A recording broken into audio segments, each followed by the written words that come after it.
অবশেষে সব জল্পনা কল্পনা এবং অপেক্ষার অবসান। নোয়াখালীবাসীর জন্য বিরাট সুখবর।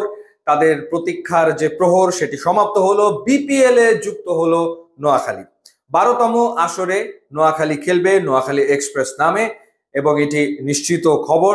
সিদ্ধান্ত নিয়ে ফেলেছে বিপিএল এর গভর্নিং কাউন্সিল। তবে যেই প্রতিষ্ঠানটা নোয়াখালীর ফ্র্যাঞ্চাইজি পাওয়ার জন্য আবেদন করেছিল বাংলা মার্ট, তাদেরকে দলটা দেওয়া হয়নি, দেওয়া হয়েছে দেশ ট্রাভেলসকে, যারা আসলে প্রথমে আবেদন করেছিল রাজশাহীর ফ্র্যাঞ্চাইজি পাওয়ার জন্য। কিন্তু যেহেতু নাবিল গ্রুপকে রাজশাহীর ফ্র্যাঞ্চাইজি দেওয়া হয়েছে, সেই কারণে তারা বাদ পড়ে গিয়েছিল। এরপরে তো নাটক নাটক নাটক চলতেই থাকলো। অর্থাৎ কেউ ব্যাংক গ্যারান্টি জমা দেয় না, 10 কোটি টাকার ব্যাংক গ্যারান্টি কেউই জমা দিচ্ছিল না, আংশিক আংশিক করে জমা দিচ্ছিল।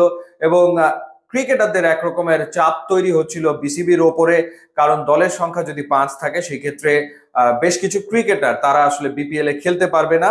তো সেই প্রেক্ষিতে ক্রিকেটারদের চাপের মুখে বিসিবি সিদ্ধান্ত নেয় আরো একটা দল বাড়ানো। সে কারণেই ইনক্লুড করা হচ্ছে নোয়াখালীকে, এবং দেশ ট্রাভেলস তারা এই ফ্র্যাঞ্চাইজিটি পেয়েছে। এটি যেমন নিশ্চিত খবর, এখনো অনিশ্চয়তা কাটেনি চট্টগ্রাম রয়্যালসকে নিয়ে। ঘটনা যেটা হলো যে, বলছিলাম প্রত্যেকটা টিমই ব্যাংক গ্যারান্টি জমা দেওয়ার ক্ষেত্রে তারা আসলে অনীহা প্রকাশ করেছে, এবং তারা ধাপে ধাপে দিয়েছে, একবারে কেউই দেয়নি, ইনস্টলমেন্টের মাধ্যমে তারা আসলে দিচ্ছে।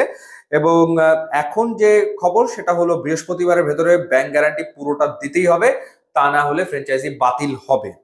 এবং চট্টগ্রামের ক্ষেত্রে যেটা হয়েছে, তারা দুটো ইনস্টলমেন্ট এর ভিতরে দিয়েছে, এবং যতটুকু শুনেছি যে 5 কোটি টাকা তারা দিয়ে ফেলেছে, আর বাকি 5 কোটি টাকা তাদেরকে বৃহস্পতিবারের ভেতরে দিতে হবে। সেই অপেক্ষাতে এখন বিপিএল এর গভর্নিং কাউন্সিল রয়েছে। যদি তারা দিতে পারে এই এই সময়ের ভেতরে, তাহলে তাদের ফ্র্যাঞ্চাইজি থাকবে। আর যদি তারা না পারে, সেই ক্ষেত্রে তাদের আর বিপিএল এ খেলা হবে না। অর্থাৎ চট্টগ্রাম রয়্যালস বাদ পড়তে চলেছে। সেই ক্ষেত্রে 5 দলের বিপিএল হবে। যদি চট্টগ্রাম সময় মতো এই ব্যাংক গ্যারান্টি দিতে পারে, তারা থাকবে। 6 দলের বিপিএল হবে। এবং বিপিএল শুরুর সময় সেটিও পিছিয়ে গেছে। 19 ডিসেম্বর থেকে বিপিএল শুরু হওয়ার কথা ছিল, সেটা পিছিয়ে এখন 24 ডিসেম্বরে, 19 ডিসেম্বরের জায়গায় 26 ডিসেম্বরে এখন খেলা শুরু হবে। প্রথমে খেলা হবে সিলেটে, আর ফাইনাল হবে 24 জানুয়ারিতে। আর যদি চট্টগ্রাম তারা যদি ব্যাংক গ্যারান্টি দিতে না পারে, সেক্ষেত্রে খুলনা টাইগার্সকেও আনুষ্ঠানিকভাবে বিপিএল গভর্নিং কাউন্সিলের পক্ষ থেকে চিঠি দেওয়া হয়েছে যে তারা পার্টিসিপেট করবে কিনা। সেই ক্ষেত্রে খুলনা টাইগার্স যদি এই সময়ের ভেতরে সিদ্ধান্ত নিতে পারে যে তারা বিপিএল এ পার্টিসিপেট করবে, চট্টগ্রাম যদি ফেল করে, তাহলে খুলনা টাইগার্সেরও বিপিএল এ খেলার সম্ভাবনা আসলে রয়েছে। ফরচুন বরিশালের সাথে অনানুষ্ঠানিকভাবে যোগাযোগ করা হয়েছিল, সেটির আপডেট জানি না যে ফরচুন বরিশাল তারা কি মতামত ব্যক্ত করেছে। এর আগে যেমন তারা বলেছিল যে এত দ্রুত তাদের পক্ষে সিদ্ধান্ত নেওয়া সম্ভব না, আর একটু সময় পেলে তারা ভেবে দেখবে। এরপরে আর কোনো আপডেট আসলে নাই। খুলনা টাইগার্সের কাছে আনুষ্ঠানিকভাবে চিঠি দেওয়া হয়েছে বিপিএল গভর্নিং কাউন্সিলের পক্ষ থেকে, এবং তারা চিন্তা করে দেখছে।